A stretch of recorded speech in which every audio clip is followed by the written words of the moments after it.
WAC technology. Great concept. BCE patented this idea and have licensed it to Riley. Very generous of them.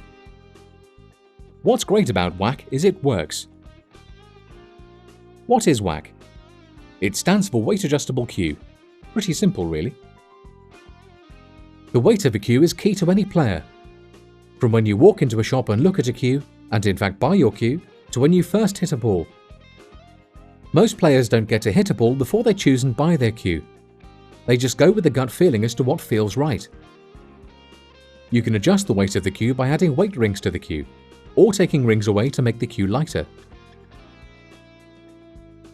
So with WAC, you get to choose the weight of the cue. Heavy, medium, light, or really light, all by using half-ounce weight rings.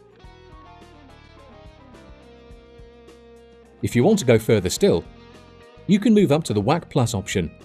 Double the size weight rings, 1 ounce, which massively increases the weight range.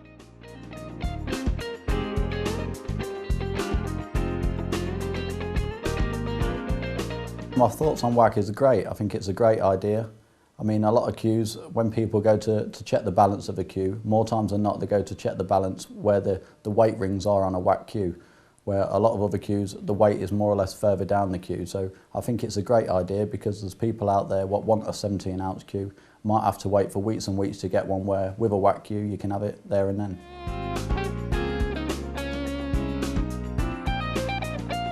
I think the weight is everything. I mean, it's the same in any sport. Obviously, you have to be comfortable with the tool you're using. I mean, with a WAC cue, you've got 3 choices.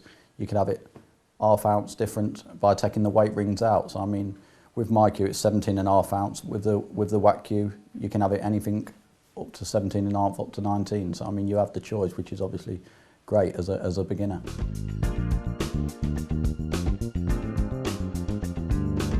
I mean, with the weight rings being distributed in one part of the cue, I think it's everything. I mean, with other cues, sometimes you do get the weight actually what moves in time. I mean, I know that I've had a cue myself and the weight is actually moved in time and you've had to go and get it done, where with this WAC cue, that's never going to happen. I mean, you've obviously got the joint which tightens the weight up, so obviously that weight is never going to move and always stay in the same position.